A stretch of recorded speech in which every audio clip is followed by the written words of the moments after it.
Hi, welcome everyone. We're going to talk about this Hugging Face uh, article, soon to be book, I guess, the Ultra Scale Playbook, which covers a number of different topics regarding how would you train your LLMs on GPU clusters. And in it, there's you need to understand the basics of LLM architecture. It's not going into the gory details there. But as well, it really touches on a number of different concepts. So if people understand sort of networking and the like memory hierarchy and things like that, um, it's going to kind of bring all of those into play. So this is likely to be a conversation that'll take us more than one session to complete. I've learned better than to predict exactly how many. I'm just simply going to say greater than one. I think somebody told me that they didn't actually print it, but they looked to see what it would take to print it, and it was something like 100, over 100 pages or something like that. So pretty decent sized. All right. So we'll start off, the article starts off with just some fundamentals. We'll do a little bit of level setting here. Oh, and Roger, do you have the actual link? For this Post it in the document? chat. I posted the Slack join link. You mean for this Ultra Yeah. Playbook? Yeah, I'll get it. All I'll right. get it. Awesome. Thank you. Okay. So there's a lot of dense material in here. We're not going to cover it all in detail. But ultimately, here's a sneak preview of the different concepts that we're going to talk about, which is, hey, how many attention heads does your model have? What's the batch size? How many layers does it have? What's the maximum sequence length you can have? And then we're going to use these techniques like tensor parallelism and data parallelism to spread things out over multiple GPUs. And this article is going to explain why you do that, how certain things might reduce the memory um, that you need per GPU in order to do this, and also what some of the overhead is, so why you might not want to do this infinitely. So we'll see diagrams like this where they divide up how much memory is being used for different components at different times. So at this point, I'm not going to go into the details about any of these articles, but the nice thing is they did a whole bunch of experiments with different numbers of GPUs and different size LLMs in order to see what techniques were effective and whatnot. So there's X's on here where they couldn't run things where it either crashed or it literally was just too big to fit. So try and put the 80 gigabyte model and do training on that. Um, Even with 8 GPUs is actually really hard. Okay, so they say a high level overview. We're going to talk Hey about memory Tim, usage. can Yeah, you somehow make it wider? Is it I'll possible make it a to little remove that? bigger. Yeah, the left panel maybe, then we get more space in the middle because it probably is going to expand everything, the left panel and the Yeah, menu and this is. I'll expand it a little more, and then some of the diagrams we might need to shrink just to fit them. We'll see how it goes. All right, thanks. Um, Ultimately, in theory, what we want is um, we don't want to run out of memory. That's a hard limit. Um, and we would like our GPUs to be doing math 100% of the time. We'd like them to be doing compute 100% of the time. But we're going to have communication overhead, and we're not going to actually, most likely, not hit that ideal of 100%. Uh, but um, but we're going to compare to the performance we can get.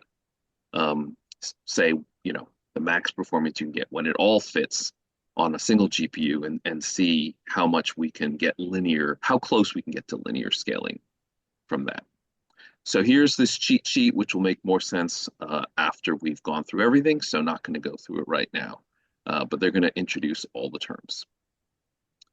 So first things first, training neural networks in general, training on one GPU. Okay. Um, And by the way, they have a lot of diagrams in this article, and it's really, really helpful to have these articles. So just to make sure we're all on the same page here in terms of what happens, almost every neural network model that we have today has layers, and certainly LLMs are organized in layers. So the idea here is you have layer 1, layer 2, layer 3, layer 4, layer 5. Oh, they numbered them 0, whatever. Layer 0, 1, 2, 3, 4, 5, 6. So your inputs, in this case, go into layer 0, okay? And then the output of that layer gets fed into the next layer. And this is especially true for like a GPT-style decoder-only LLM. So data flows in the forward pass through the model, and then you get the actual outputs of the model. So that's this blue line, the forward pass. But when we're doing training, what we need to do is we need to update those weights in all of those layers. And we're going to do that with the classic backpropagation algorithm. So what does the backpropagation algorithm do? Well, it calculates the gradients. So actually, sorry. First thing it does is it's going to calculate a loss function based on the predictions. So supervised learning, we have the prediction, we have the ground truth. We might use something like mean squared error or cross entropy, and we'll calculate a loss function. We're trying to minimize that loss function. So then what we do is we use the gradients to calculate the partial derivatives of that loss with respect to each of the parameters. If you use the chain rule, then you can see that basically if you calculate these sort of two pieces, then you can calculate the gradients with respect to the parameters in the last layer. And then you can use one of those two pieces to move on as one of the two pieces you need to calculate the gradient for the second to last layer. And then you can use part of that to calculate the third to last layer. You cannot easily, with this technique, start from the beginning, from the 0th layer. You have to start from the last layer and work your way towards the 0th layer. So that's one of the big fundamental things that is going to make this process a little bit more complicated, is that you sort of build up in one direction and then you go in the other direction. So we use these gradients, and then typically we have an optimizer. A very simple one would just be gradient descent. These days, the most common one would be some variant of Adam. And Adam is going to do some mathematical calculations in addition to this gradient. So simple SGD might just multiply the gradient by a learning rate, but we're going to do more complicated things. And so this optimizer may have state that it keeps around, that it remembers between update steps. And then finally, when we have the gradients and the optimizer information, then it's able to say, oh, why don't you take this parameter that's right now 0.5 and reduce it by 0.02 and nudge all the different parameters, and then we repeat batch after batch. So hopefully people are familiar with this process, but just wanted to kind of go over, especially this whole business that the forward pass goes from layer 0 to n, and then the backward pass goes from n to 0, and that is going to fundamentally be important in terms of the architecture. Any questions? Yeah, quick question. The arrows across the bottom on that updated line, do you understand what the meaning is of those black horizontal lines? No. Okay. I don't love the fact that they're written that way. So you'll notice the backward pass clearly shows the order is from right to left the way this is drawn. And I think the black arrows just means that this is the way you think of the model as it goes from beginning to end. So the model hasn't changed. The model still goes from beginning to end. We're just doing the update from end to beginning. Gotcha. Okay. Yeah. Otherwise, I think the person who created the diagram was thinking someone might think that you just flipped your model, that you flipped your diagram. But no, the diagram is not flipped. It's literally going from one to the other. Got it. All right. So we're going to talk about batch size, batch size, batch size, batch size, batch size. I think, I hope everybody who's done any form of training, even the teeniest tiny toy example, understands that yes, you can say for an LLM, you can pass a sentence in here as a prompt. Uh, but there is an extra dimension where you could say, I have a batch size of 4, and I'm going to pass 4 completely independent, unrelated sentences in, and I'm going to do completion on all of those simultaneously in parallel. So this works for any neural network model. I, off the top of my head, cannot think of any model that has not been designed to accept batches.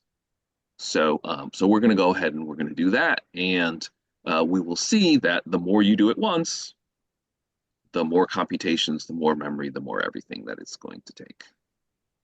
So in the case of just LLMs, one thing to note is that when we do training, if an LLM has a max sequence length of 4,000, when we think of LLM inference, you think of it as like maybe if you gave it the first word, it predicts the second word. And if you give it the first 2 words, then it predicts the third word. But that's not the way we train LLMs. They call it teacher forcing. And that means that regardless of whatever the prediction is for the second token, you always put the correct second token in as the next input. And whatever that prediction for the third token is, you always put the correct third token in. But the other way to think about teacher forcing is if you do this, then you actually don't need to know what the predictions are. You can actually pass in all of the tokens at once.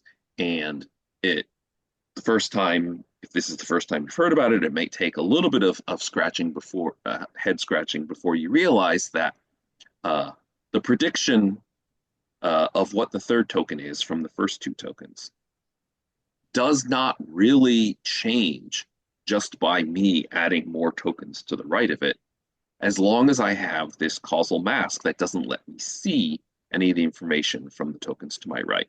So when people talk about the causal mask in decoder-only LLMs, really what they're talking about is the causal mask that's used at training time, because at inference time, you don't actually need a mask because those future tokens don't exist yet. When you need it is during training, those tokens are actually placed there. So what happens is if the max sequence length is 4,000, then your training text is broken into 4,000 tokens, get inserted 4,000 simultaneous next token predictions are made, and we backpropagate from all 4,000 of those based on how well it did on those predictions. We learn on all of those simultaneously in parallel. And then when that's done, the next 4,000 tokens are brought in. So you, in order to maximize the number of predictions and therefore the number of gradients and learning that you do, people always use full max size sequences. Therefore, if you know that people always use maximum length sequences, then if you want to know the number of tokens that you trained on in a batch, it's just simply the batch size times the sequence length. It'll always say in this document sequence, not max sequence, but that's what they mean is max sequence length. So if your batch size is 4 and your max sequence length is 4,000, that means that every time you run a batch, you're making 16,000 predictions and you're getting 16,000 gradient updates averaged together, likely. But if you're ever trying to figure out that there's a paper and it talks about the number of tokens that they process was 1 trillion, okay, and you're like, how many batches actually is that? You need to use this calculation to know what your batch size is and what your sequence length is in order to convert that. People did not do 1 trillion batches. They did far, far less because there's a long sequence length and a large batch size. All right. Stop me at any point if there are questions. A lot of familiar names, but for anybody new, we're very informal, and so just anytime people can ask questions. All right, so where does the memory go on a GPU? It's used for 4 things. It's used for the model weights, so these are the parameters of your neural network. It's used to store the gradients because we need to keep those around in order to be able to do the updates later. It's used to store the atom information, the optimizer state. Um, and we also store intermediate calculations along the way in order to um, be able to calculate those partial derivatives. So when I said there's sort of like two things, that you need. So you need a mix of um, the values from the forward pass as well as um, uh, um, gradient information that's working its way backwards. So if you had a neural network place that squared a certain number, okay, so y equals x squared, we all know that the derivative of x squared is 2x. Okay. So we can hard code in terms of our backward pass that when we get to the backward pass there, what is the gradient? Well, it's going to be double whatever the actual value of x was. That's why we need to store the value of x. So if the value of x was 5, that means our gradient is 10. If the value of x was 1, our gradient is 2. So when we're going through all these calculations, we store the activations, which are the actual values, and then knowing the formula for a given function, e to the x, log x, x squared, whatever, we know the closed form formula for what that function is, and then we can calculate that on the backward pass.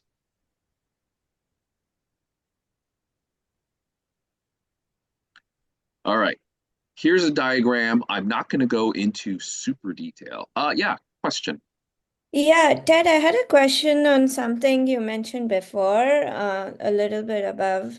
Um, when the BST, the number of tokens, is batch size into sequence, Mhm. is the loss calculated per token, or is it calculated uh, per item in the batch? So it's a good question. Um, uh, at the end of the day, either is mathematically valid, whether Okay, you calculate it per token. So basically, whether let's say your max sequence length is 4,000, okay? You either right, sum them or you average them, okay? And uh, mathematically, either one can work. If you were using the sum, you would use a smaller learning rate because the number is going got to, it, on average, be 4,000 times bigger. But if you used a learning rate that was 4,000 times smaller, you would have the exact same effect, got it, got right? it. Um, Yeah, Most of the time, any time I've seen an implementation, we're using some form of average instead of sum because that mhm, tends to keep the size of the gradients relatively stable as you right, change other aspects of them. So, for example, in the batch dimension, you always average instead of sum. So if your batch size 4, you're taking the 4 gradients and summing them and dividing by 4 to get the average. You would right. never just sum them because what that means is if your batch size doubles, you now need to half your learning rate just to keep Right. everything constant. And that's very annoying for you, the end user, to have to do that bookkeeping. So I'm going to guess that people do averaging across all the tokens Got so that it. if your sequence length changes, you don't have to change your learning rate. Got But I it. don't know for sure that that's what people do. Got it. Yeah. Thanks for the question. All right. So here we have this diagram. There's a few things I think that are instructive about this. So if you look at this quickly, in the vertical direction is how many gigabytes of memory are being used for different steps in the training of our model. So one of the things you'll notice is that all of the steps look pretty much the same, except the first one looks different. That stands out right away. Okay. The other thing that you can see is that in this teal blue is how much memory is consumed to store the weights, the parameters of our model. Uh, Nobody's ever surprised that we need to store those parameters. What was surprising to me the first time I started seeing diagrams like this is that, wait a second, the actual parameters are really a relatively small part of the GPU memory that you need. I naively thought like that's the really big thing, but it's actually it's not half, it's not a quarter, it's actually quite a bit less than that in terms of GPU memory. Um, by the way, if you're just doing inference, so if you just want to, if you say, hey, the weights for Llama 3 are available and I want to download them and run them, that's a totally different story. Then you just need enough memory for the weights because you're just doing inference. You're just running the model. But this is an article all about training. And so when we're doing training, not only do we have the weights, but when we're using Atom, Atom is actually going to store two floating point numbers for every parameter that you have. So if you have a 1 billion model, it's actually going to store 2 billion floats just to keep track of the state as it's running its optimization. And you'll see that even those two combined are not the majority of the memory, that there's these other big chunks for the light purple. What they call activations, is what I was saying before, is these are intermediate results from the calculations that you did in the forward pass. And there's also memory being used for the gradients themselves, these orange boxes. And I'm not sure exactly what settings were used to create this diagram, so I don't want to really go into too much detail about exactly how big and what shape everything should be. But the key thing is that you'll notice that activations are relatively small, that optimizer is bigger than parameters, and the largest of all of these is actually storing the intermediate calculations, the activations. Yeah, I see a hand raised. Yeah, so Ted, very good point. This was exactly what, when I was going through the paper, threw me off as well. And I don't know if there is an intuitive understanding of why this is the case, because in a typical deep layer or a fully connected network, you would expect the nodes, which are the activations, to be smaller than the parameters, which are the edges, since they like every node connects to every other node, and hence would be a exponentially higher number of weights. And I don't know whether you had any thoughts on why that does not apply here, and any intuitive kind of clarification for that. If you have five, let's use round numbers, 10 nodes talking to 10 nodes in a fully connected network, Yeah. there's going to be 100 edges between them. Right. So actually, you are going to have more activations, more edge values than you will have I node see. values. So, okay, my impression was that those 100 edges are actually parameters, and the 10 and 10 nodes are actually activation, but it's the reverse is what you are saying. Ted, is It's this actually the a really issue good where question. is this the issue where for transformers there's kind of weight sharing between every position in the sequence?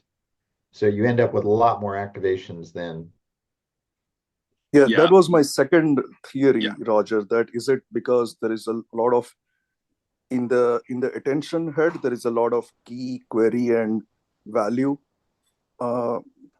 activation values that are to be stored, and that just No, adds up. it's actually much simpler than that. So when you have a max sequence length of 4,000, then for every set of weights that you have, let's say you have these 100 weights, and I think your point is right in terms of like the number of parameters and edges. They're somewhat comparable or whatever. But now, because the inputs are different in all 4,000 of those positions, for every one of these supposed 100 things we're talking about, you're going to have 4,000 copies of the parameters that are identical that don't need to be stored. You only need one copy of them. But you're going to have 4,000 different activations. Right. Okay. And so that is going to, in an LLM, balloon your activations very, very rapidly so that they're bigger than. Makes sense. Okay. Yeah. So, Thank you. So thanks, Roger, for answering that question. Yeah, do they mention if there's a batch size here?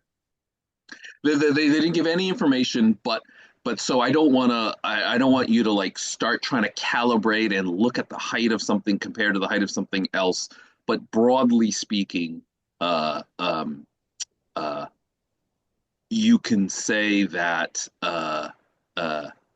the optimizer is bigger than the parameters, that the gradients maybe at some point is about the same size, but at other times is smaller than the memory needed for the parameters, and that for an LLM, the activations at their peak are way, way, way, way, way more memory being used than um, the parameters of your model. Hey, Ted, so this might be that in that category of too much detail, but I'm curious. I'm trying to come up with a rationalization why the first sequence, the first pass is different than the second pass. I understand like the optimizer state incremental, kind of the pedestal it's sitting on, but I would have thought the purple parts would have looked pretty similar. Is there So something yes, done during so the first pass? the purple parts look the same in every step except the first one.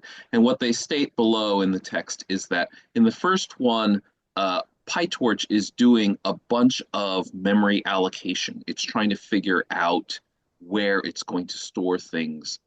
I Oh, okay, don't so it know runs if you're slower. on one GPU, if it's absolutely necessary, but one of the things that they said later in the article is when we start using multiple GPUs and we're using communication, the communication is much, much slower if you don't have a nice contiguous block of memory for the thing that you want to transmit.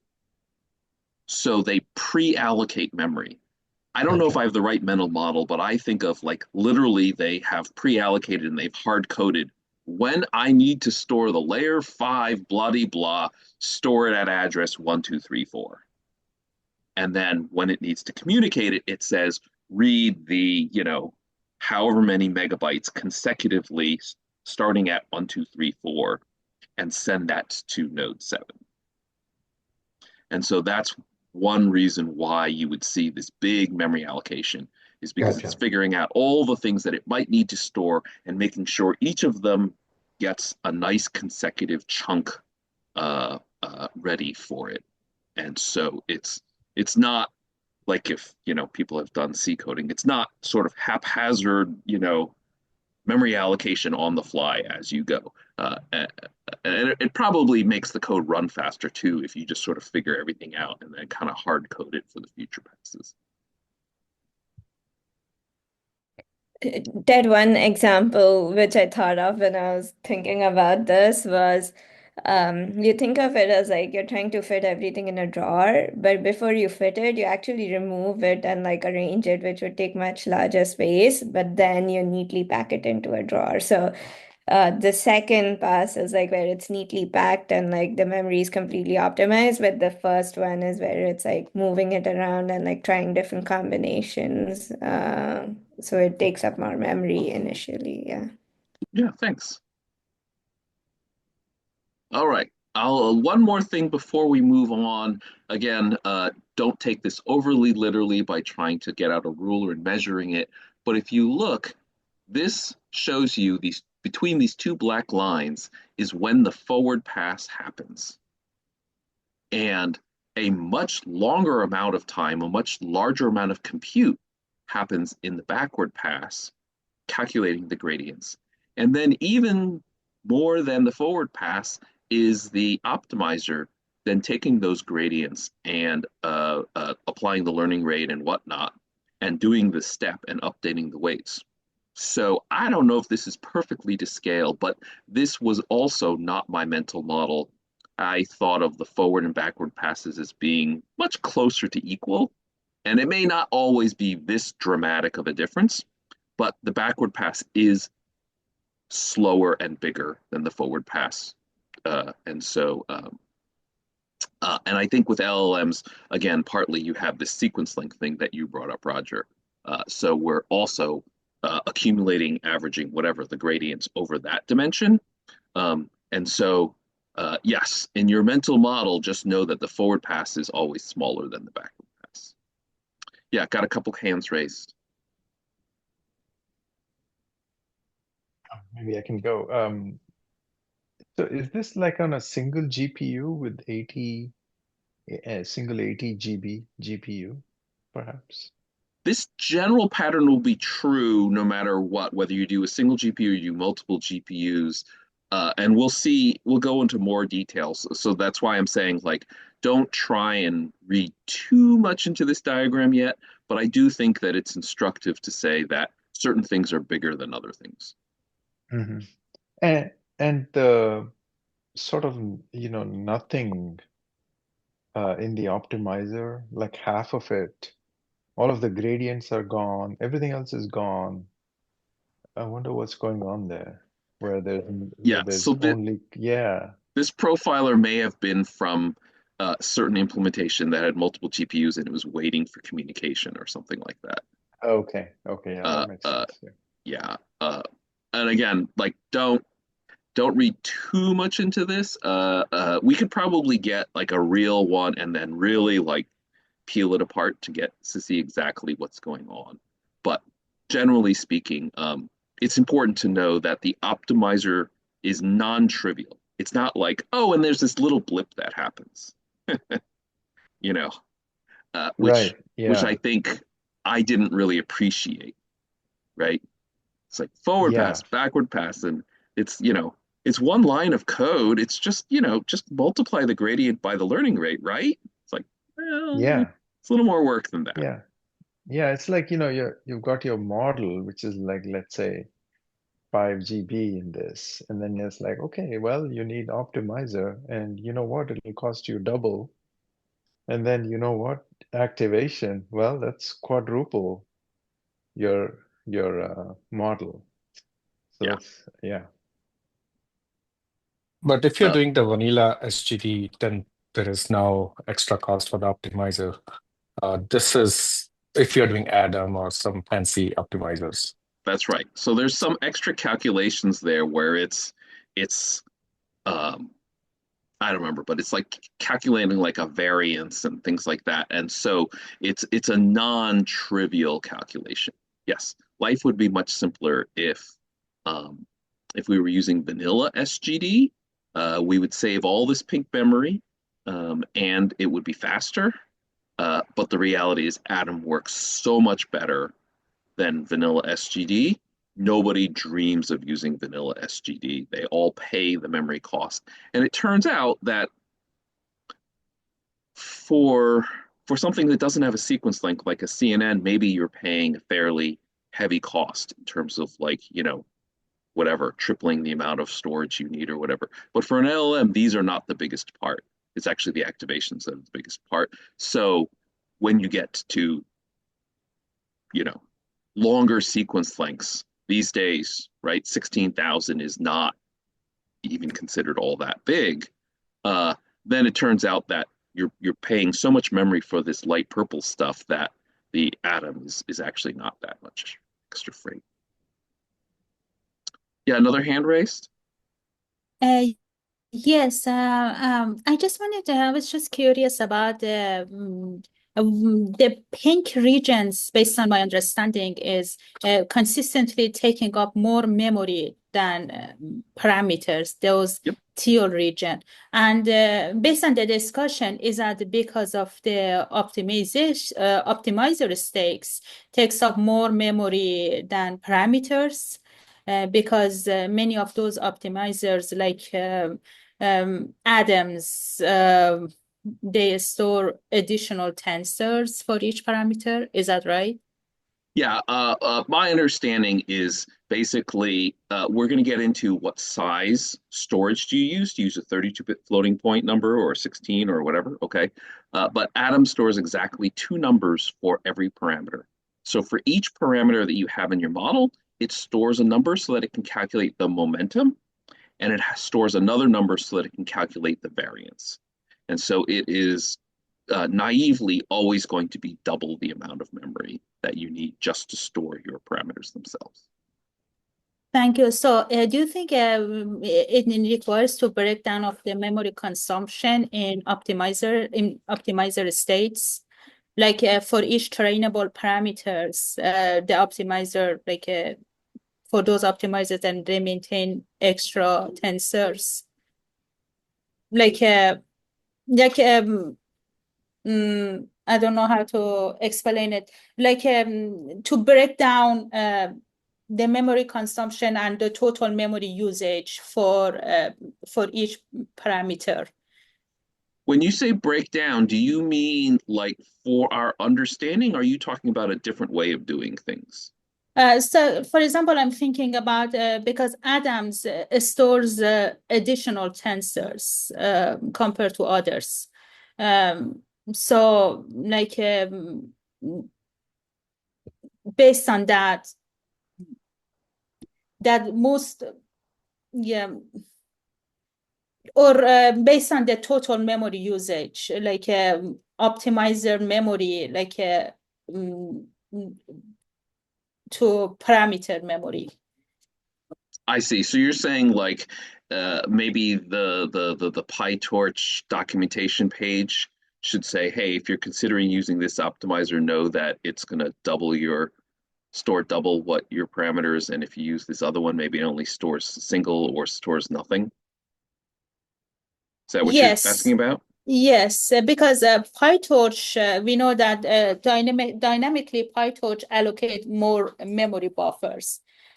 So that's the reason that it has more memory allocations at the beginning. Yeah, I think that there's probably other articles where people focus just on like choosing an optimizer. In my experience, people tend to care the most about the quality of model that you can get. And so, for example, if I was training, just a classifier to tell cats from dogs, um, if I could get a better one using Atom than SGD, but it forced me to uh, uh, use a bigger GPU or reduce my batch size, I I would do it. I wouldn't use the cheaper, less memory optimizer just because it used less memory. So I think that's the general sentiment amongst people who train models. Did that answer your question? Yes, yes, thank you. Like we need to also like compare the optimizer memory usage, like between SGD, SGD, Atom, or ADA, all of them. Just Yeah, compare it between. it's a very simple calculation. Other than some very small bookkeeping things, it's almost always a very small constant times the number of parameters you have. So it's either 0 times, 1 times, 2 times, 3 times. And so, yes. So I think if you're learning about optimizers, it's good to know that there's that memory, I don't know what you want to call it, overhead associated with different optimizers. I certainly did not early on when I was training neural networks understand that. But like I said, I think people haven't historically talked about it as much because they didn't care.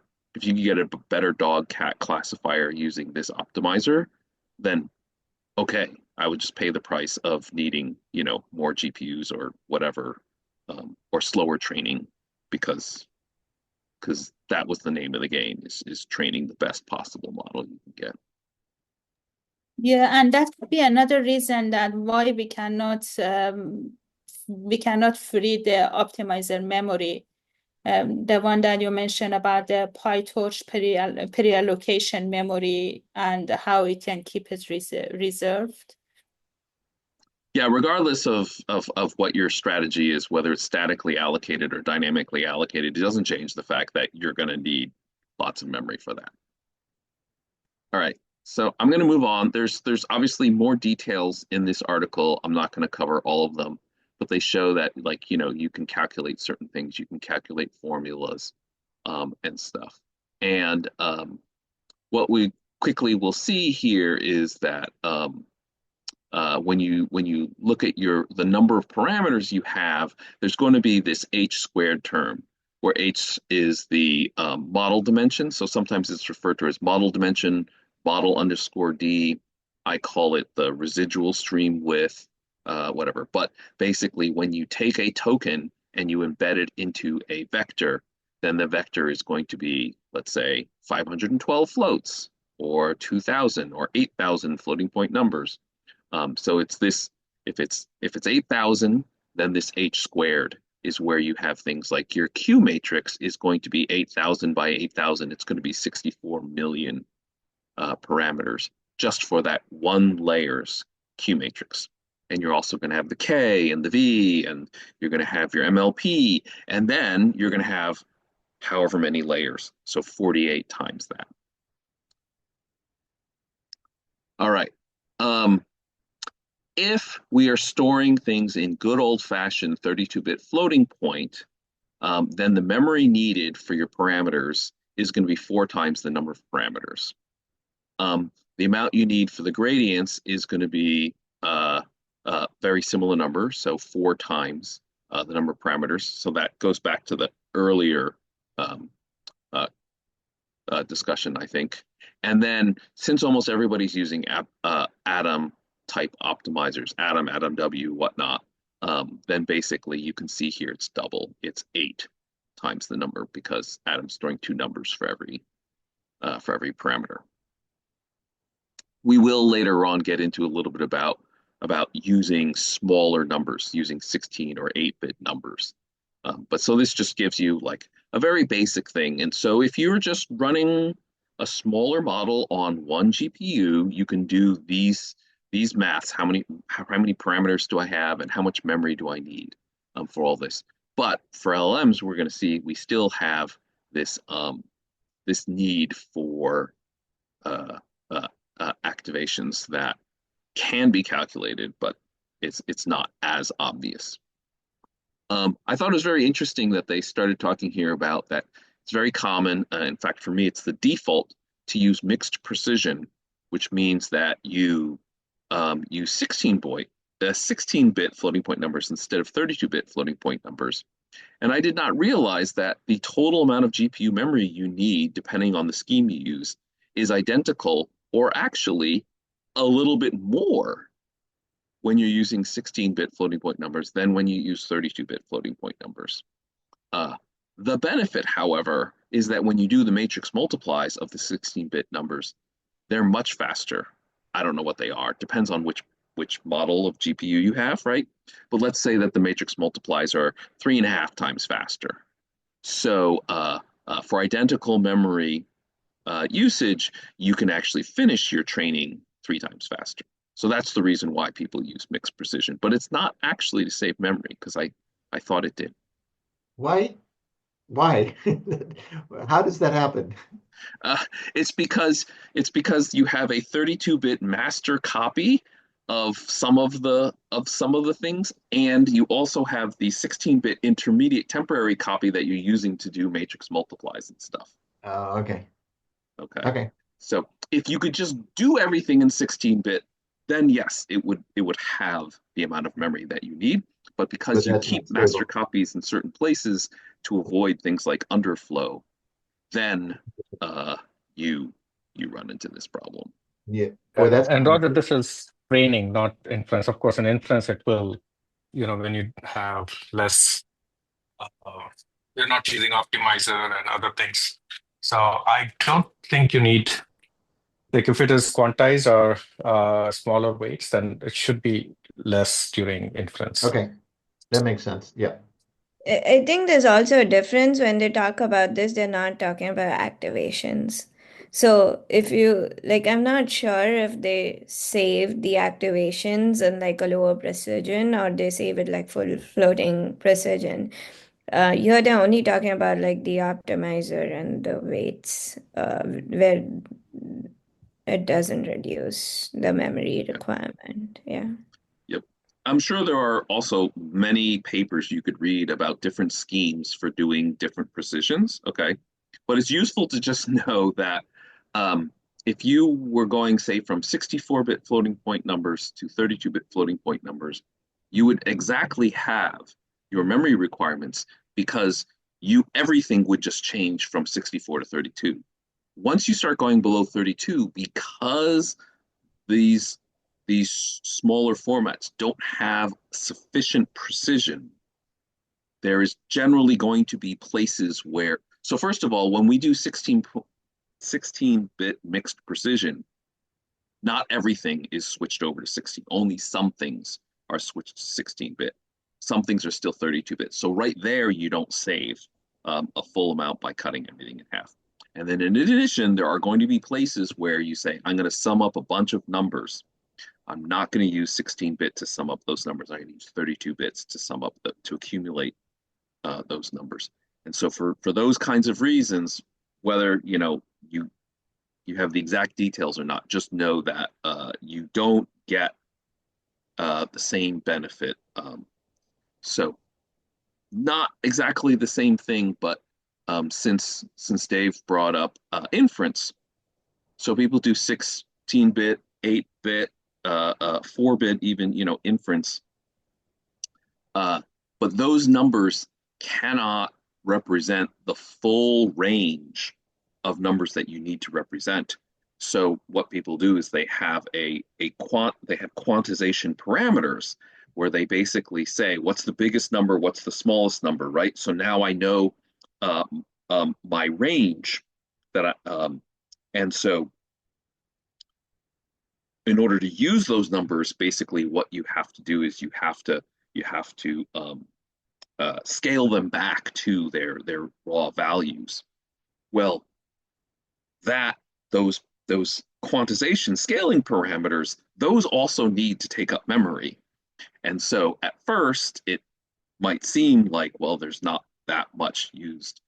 It's relatively true. But once you start pushing the limits of things, then it turns out that those scaling parameters, they add up, and they take up a bit of room. So you can imagine if you were saying, oh, I'm going to squeeze things into a little 4-bit container, but your scaling number is a 32-bit number, the more of these scaling numbers you have, it starts to add up how much memory gets used. So that's probably the biggest thing, is just it's as with too many things, unfortunately, it's not linear scaling. It's not perfect.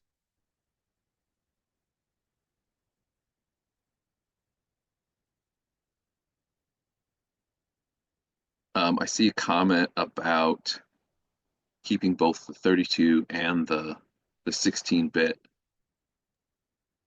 Yeah, I was thinking if they keep both of them, BF16 should be more. Yes, if for everything you had to keep both. But for some things, they only keep the 16-bit, and for other things, they keep both the 16 and the 32. And it ends up, for the main technique, it ends up being a wash. But actually, um, uh, with 32-bit gradient accumulation, then you're right. It ends up actually being more because you're keeping both. I see. Cool. All right. So we're going to keep going here, and I'd like to at least get through like the first big multiple GPU technique. Okay. So not going to go into detail here, but basically this is another diagram and rather than showing a trace, it's just showing peak memory required for the different components. And this block is one size model, the 8 billion, this is the 70 billion, this is the 405 billion. And the key thing is that on the x-axis is our sequence length. So what you see is the parameters, the gradients, and the optimizer states. The teal, the pink, and the purple, they're the same size regardless of what your sequence length is. But every time you double the sequence length, the activations doubles. Okay. And so this is where actually it looks like it's even more than doubling. Am I doing the math wrong? Yeah. But But so this is why for large LLMs with long sequence lengths, the GPU memory needed is for training is really, really large, is really extreme. All right. So now we get into the heart of this article, which is a bunch of techniques that are going to allow us to save memory and other things in order to make things fit better. So the first one is relatively straightforward. It's activation recomputation. You can use this with any model. It doesn't have to be an LLM. And so a simple way you could do it is, let's say, between layers. So let's say I've got my whatever 0, 1, 2, 3, 4, 5, and my sixth layer here. If I stored the outputs of the fourth layer, when we're doing the backward pass, if I didn't store any of the activations for the fifth layer, then basically when I was doing my back propagation and I was ready to figure out what the gradients are for layer 5, I could simply redo the entire forward pass, all of the math, because I have the output from layer 4. That's the input to layer 5. So if I have the input to layer 5, I could redo everything in layer 5, and then I would have all the gradients that I need necessary. And you could do this, in multiple places, okay? And so what this does is it does a trade-off where you have a lot fewer gradients that you store, activations that you store, but you're increasing the amount of computation that you need to do. All right. And you could do this quite at a fairly extreme level, and it would reduce your GPU memory needed for activations by quite a bit.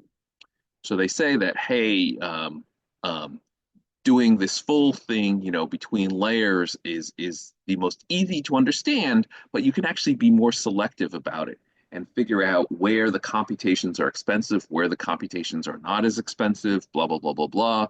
And so they say that there's an LLM recomputation scheme that saves you 70% of your activation memory, and it only costs you less than 3% to recompute. So this is a pretty great trade-off.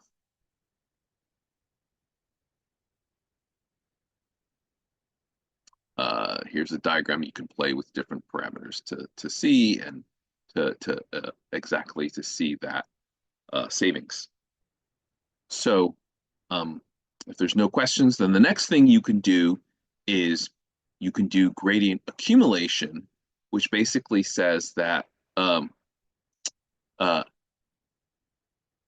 one concept that we need to understand first is there is this idea of the ideal batch size for training any given model. Okay, usually it's not terribly sensitive, and so it doesn't have to be exactly one number. It can be, off maybe even by, say, a factor of 2 or so.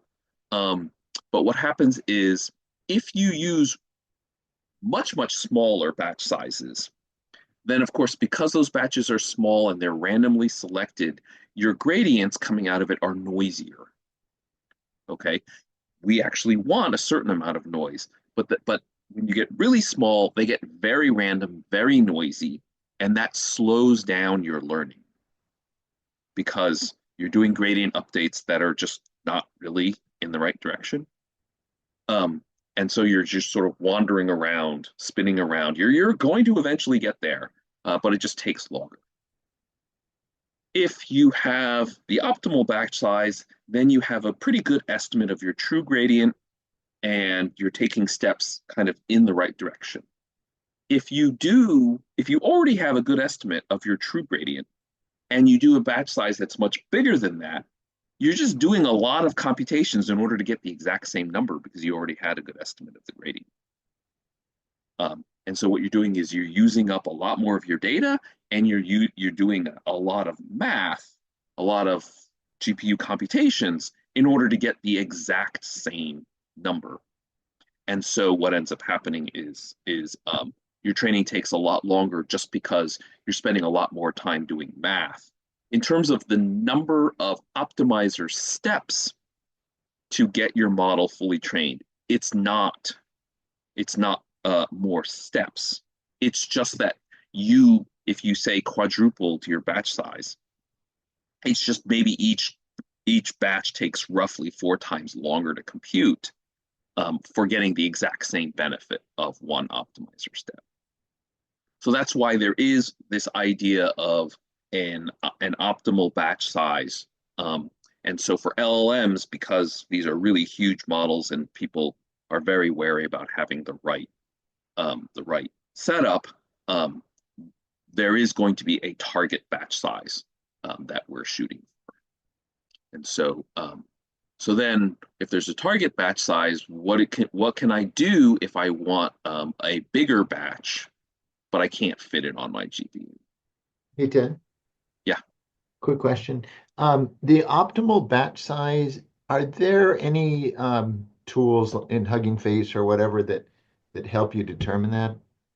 Or I don't know what tools do or don't exist, but my understanding is that you can use a smaller model to experiment to find it. You don't have to have it's based on the data, not as much based on the model architecture, right? So if you have this ginormous 405 billion parameter model, you probably could test it on the 70 or maybe even the 30 or whatever and get a pretty good sense, right? Yeah, I guess I was also wondering if there was anything that would kind of monitor some sort of statistics on my current batch. Maybe. And decide, hey, I need a little bit bigger, a little bit less. Yeah, maybe that's another way you could do it, where you sort of measure the amount of variation in your gradients, and you do a certain number of steps, and you get statistics on all of that, how much noise there is, and then if you had a much larger one, then you probably get less. And so, but still, I don't know. It's always going to be true that the bigger the batch, the lower the noise. So how do you know when it's low enough? And that, I think, is done experimentally just by fully training the smaller size model. Yeah, I was wondering that because a larger batch, lower noise, you could use a higher learning rate. But there's some sort of trade-off, it sounds like, where there's an optimal point. Yeah, so let's say you double the batch size and it's 1% less noise. You doubled your computation and 1% less noise. Maybe your learning rate could be, optimistically, maybe it could be more than 1%, but maybe it's 5%. But so you're losing if you're doing double the computation to get a 5% bigger learning rate. Yeah, I can see there's some optimization there. This is a little bit new to me as well, so I'm not the expert in this area, but the idea makes sense that, and in the extreme, you would say, yeah, I'll just calculate, I'll do full batch instead of mini batch. I'll just take my entire training set and calculate one gradient. And we know that is the most perfect possible gradient signal and super expensive. Yeah. Thanks. Yeah, so if your batch size is off, you're wasting resources in one of two directions. If it's too small, you're wasting compute because you're wandering around. And if your batch size is too big, you're wasting compute because you're doing a lot more compute to calculate the exact same, maybe not exact, but the almost same gradient you would have gotten from.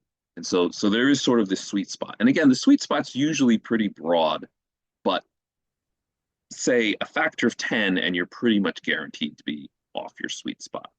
So if somebody told you, oh, I trained Mistral using a batch size of 2 million tokens, okay, if you did 200,000, you're probably wandering around more than them. And if you did maybe 20, you get away with it, but certainly, 20, 50 million, you're almost certainly paying a lot more compute just to do the same steps that they were doing. So Ted. Yeah. back in my day, when parameter counts ended with an M, they looked at some models. I think it was some convolutional models. They said, okay, let's take a totally random initialized model and then take a totally fully trained model. And if we imagine all of their parameters as a vector and we linearly interpolate between the two, they did that to, glean some insights. I'm curious, do you know if anything similar has been done here I with don't bigger know. I think the theory is still the same. It just becomes extremely costly to do anything. And so I'm guessing the folks like at Meta on the Llama team, they just kind of know. And here, I think they even said somewhere that basically like between 2 and 30 million tokens is what everybody uses for their batch size. Mhm. So like, there is enough people have trained enough LLMs that there's sort of a conventional wisdom about it. Right, okay. Okay, so the next technique is gradient accumulation. And so now that we understand the idea that we have a target batch size, one of the things that could happen is I can't fit my batch size because basically, I don't know if I might have skipped it here in the article, but uh, when you increase the batch size, your parameter memory doesn't change, right? Your optimizer memory doesn't change, but your gradient memory does change. Okay. So if you double the number of inputs, then you double the number of gradients and you double the number of activations. So you cannot just increase batch size without needing more GPU memory. So one of the things that they say that you can do is you can do gradient accumulation. I think this diagram's pretty good. So if you remember what the old diagram looked like, we had one blue and one orange line. So the idea is that we can do a forward pass and we can do a backward pass, and then we store those gradients. We do another forward pass, and on the second backward pass, instead of just storing them, we sum them in the same spot, the storage that we have from the first. And so we can do as many back and forth passes as we want. And we're just adding up these gradients. And then when we talked about earlier about probably we're going to use the mean. So if you knew you did 3 passes, then this final number that you summed up in here, you divide by 3 and you do a regular optimizer step. So this is a way, if your GPU doesn't have enough memory, that you could have an effective batch size that's triple what your actual batch size is that you're using on each individual pass. And gradient accumulation is relatively easy and free. There's not really much overhead for this technique.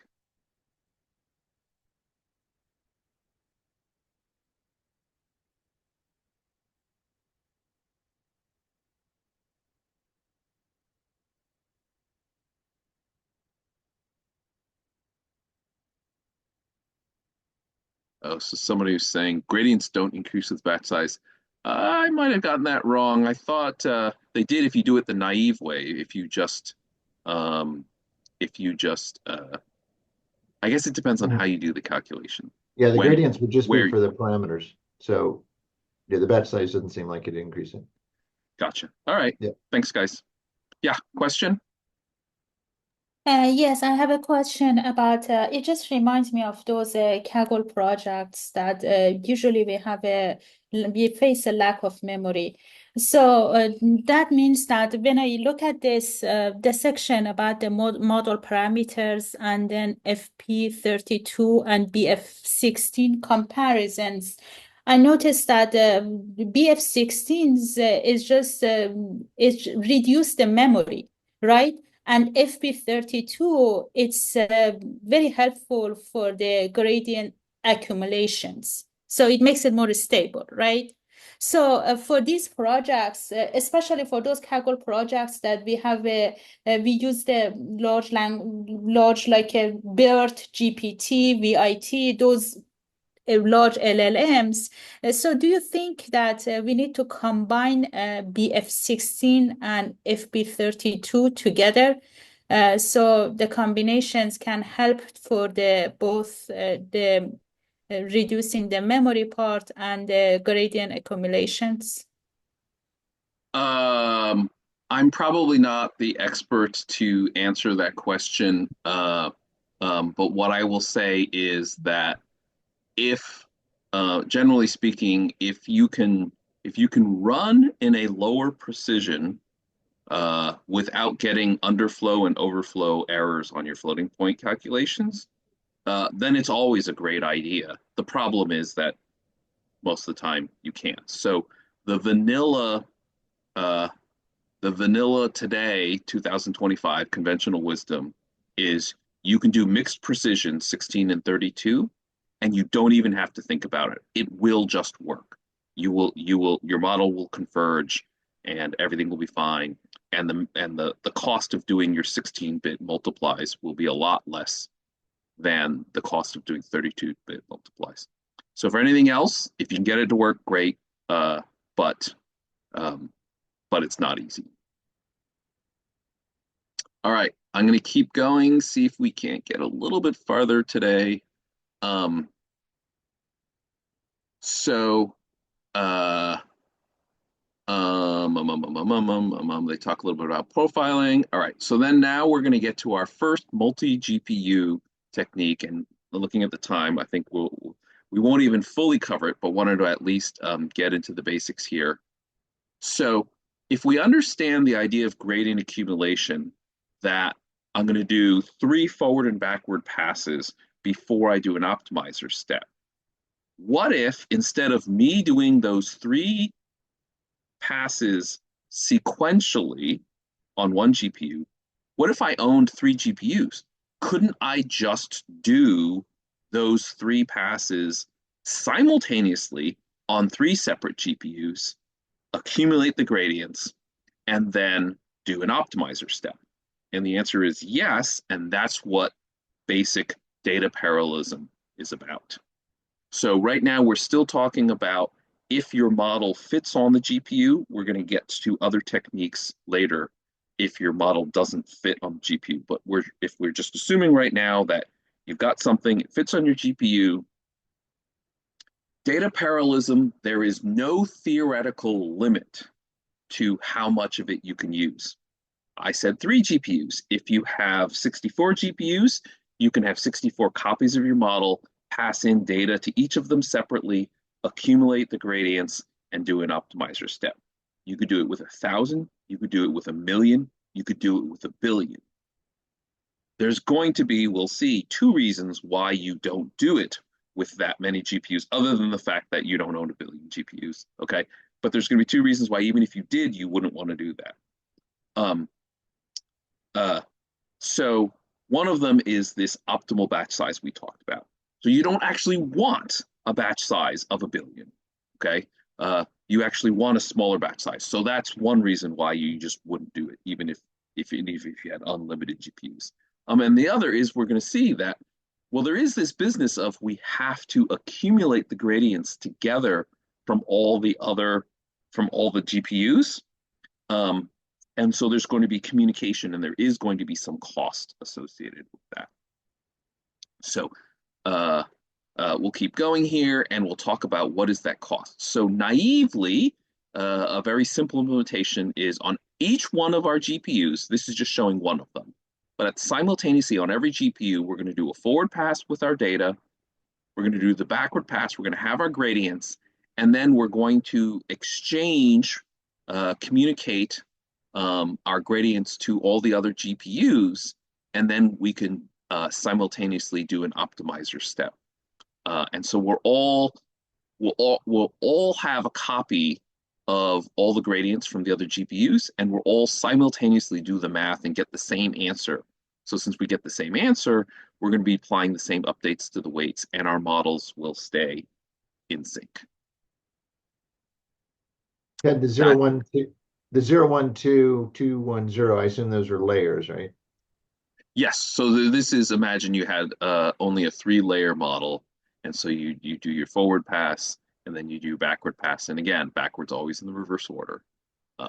So if you were to do this very simple, naive implementation.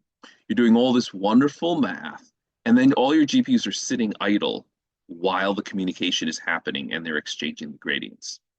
So you wouldn't want to do this. So they say the first thing you can do is you can overlap the communication with the backward pass. Okay. And so there's even a little snippet of code here that you should not do, but you could do, that says basically after each calculation that you do in PyTorch, immediately send that to all the other GPUs. And so you can see that we're sending lots and lots of messages to the other GPUs with all of this information. Okay.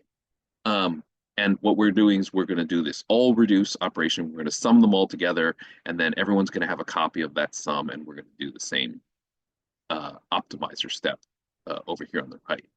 So the problem with this is, first of all, this does something great. It overlaps a whole lot of the communication. So instead of waiting a super long time afterwards to do all the communication, we only have a subset of the communication to do.